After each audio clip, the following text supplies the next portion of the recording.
تو محترم سامعین، اگر آپ چاہتے ہیں کہ اللہ رب العالمین آپ کو امن و امان دے، اگر آپ چاہتے ہیں کہ اللہ رب العالمین آپ کی جان میں امن و امان دے، اگر آپ چاہتے ہیں کہ اللہ رب العالمین آپ کی اولاد کی حفاظت کرے، اگر آپ چاہتے ہیں کہ اللہ رب العالمین آپ کے گھروں کی حفاظت کرے، اگر آپ چاہتے ہیں کہ اللہ رب العالمین آپ کے خاندان کی حفاظت کرے، آپ کے لوگوں کی حفاظت کرے، تو آپ کو چاہیے اور ہم تمام لوگوں کو چاہیے کہ ہم توحید کو سمجھیں، ایمان کو سمجھیں، ایمان میں ڈٹے رہیں، ایمان میں جمے رہیں، تو اللہ رب العالمین ہمیں خوشگوار زندگی عطا کرے گا۔ تو محترم سامعین، خوشگوار زندگی پانے کی سب سے پہلی شرط یہ ہے کہ بندہ مومن ہونا چاہیے، بندہ اہل توحید ہونا چاہیے، بندے کے اندر توحید ہونی چاہیے، توحید پختہ ہونی چاہیے، کسی طرح کا کوئی شرک نہیں پایا جانا چاہیے، کسی طرح کا کوئی شرک والا عمل نہیں پایا جانا چاہیے۔ محترم سامعین، وہ لوگ، اس کے مخالف وہ لوگ جو لوگ دین پر عمل نہیں کرتے ہیں، اس کے مخالف وہ لوگ جو نمازیں نہیں پڑھتے ہیں، اس کے مخالف وہ لوگ جو ذکر و اذکار نہیں کرتے ہیں، اس کے مخالف وہ لوگ جو قرآن کی تلاوت نہیں کرتے ہیں، جو اللہ رب العالمین کی عبادت میں اپنا وقت نہیں لگاتے ہیں۔ محترم سامعین، ایسے لوگوں کو ڈرنا چاہیے۔ اللہ رب العالمین کہتا ہے سورۃ طٰہٰ کے اندر، کہتا ہے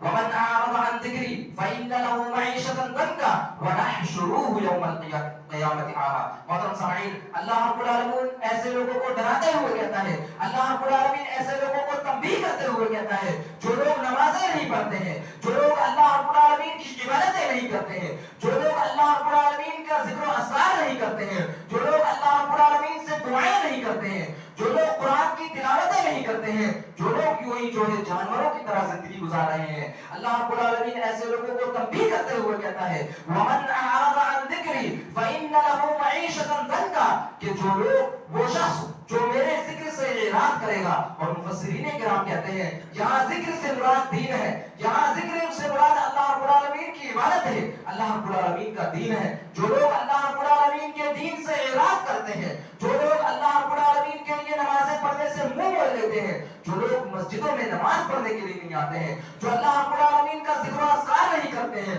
جو شرک والے عمل میں پڑے رہتے ہیں، اللہ رب العالمین کی توحید کو نہیں سمجھتے ہیں، بدعات میں پڑے رہتے ہیں، نبی کریم صلی اللہ علیہ وسلم کی سنتوں پر عمل نہیں کرتے ہیں، نمازیں نہیں پڑھتے ہیں، روزے نہیں رکھتے ہیں، ذکر و اذکار نہیں کرتے ہیں، اللہ رب العالمین پر بھروسہ نہیں رکھتے ہیں، اللہ رب العالمین سے خوف نہیں کھاتے ہیں، اللہ رب العالمین سے امیدیں نہیں رکھتے ہیں، گویا کہ وہ اللہ رب العالمین کی عبادت میں اپنا وقت نہیں لگاتے ہیں، تو ایسے لوگوں کے لیے اللہ رب العالمین نے کہا من اعرض عن ذکری فإن له معیشة ضنکا، کہ جو اللہ رب العالمین کی عبادت سے اعراض کرے گا، منہ موڑے گا، اللہ رب العالمین کہتا ہے کہ ہم ایسے شخص کی زندگی کو تنگ کر دیں گے، ہم ایسے شخص کی زندگی میں مشکلات کو ڈال دیں گے، ہم ایسے شخص کی زندگی میں پریشانیوں کو ڈال دیں گے۔ محترم سامعین، آگے اللہ رب العالمین کہتا ہے وَمَنْ أَعْرَضَ عَنْ ذِكْرِي فَإِنَّ لَهُ مَعِيشَةً ضَنكًا وَنَحْشُرُهُ يَوْمَ الْقِيَامَةِ أَعْمَىٰ قَالَ رَبِّ لِمَ حَشَرْتَنِي أَعْمَىٰ وَقَدْ كُنتُ بَصِيرًا۔ اللہ رب العالمین جو ہے کہتا ہے کہ یہ دنیا میں اس کا بدلہ ہے کہ جو لوگ اللہ رب العالمین کے ذکر سے اعراض کرتے ہیں، جو اللہ رب العالمین کی عبادتیں نہیں کرتے ہیں، اللہ رب العالمین کی عبادتوں سے منہ موڑ لیتے ہیں، تو دنیا میں ان کا یہ حال ہوگا کہ اللہ رب العالمین ان کی زندگیوں کو تنگ کر دے گا، اور قیامت کے دن اللہ رب العالمین کہتا ہے وَنَحْشُرُهُ يَوْمَ الْقِيَامَةِ أَعْمَىٰ، اور ہم ایسے شخص کو جو ہے اندھا کر کے اٹھائیں گے، وہ شخص اللہ رب العالمین سے کہے گا قَالَ رَبِّ لِمَ حَشَرْتَنِي أَعْمَىٰ، کہ اے میرے رب تو نے مجھے اندھا کر کے کیوں اٹھایا؟ میں زندگی میں جو ہے دنیاوی زندگی میں اپنی آنکھوں سے دیکھا کرتا تھا، میرے پاس بینائی تھی، میرے پاس جو ہے آنکھیں تھی جس کے ذریعے دنیا میں دیکھا کرتا تھا، دنیا کی رنگینیوں کو دیکھا کرتا تھا، تو نے مجھے اندھا کر کے کیوں اٹھایا؟ اللہ رب العالمین کہے گا قال رب لم حشرتنی اعمى وقد كنت بصيرا قال كذلك اتتك آیاتنا فنسيتها وكذلك اليوم تنسى۔ اللہ رب العالمین ایسے بندے کو کہے گا اسی طرح دنیا میں میری آیات تیرے پاس آیا کرتی تھی، دنیا میں میرے تعلق سے تجھے ڈرایا جاتا تھا، دنیا میں تجھے کہا جاتا تھا کہ تو اللہ رب العالمین کی عبادت کر، دنیا میں تجھے کہا جاتا تھا کہ تو اللہ رب العالمین کی عبادت میں اپنے وقت کو لگا، جیسے تو نے جو ہے میرے ذکر کو بلا دیا، میری نشانیوں کو بلا دیا،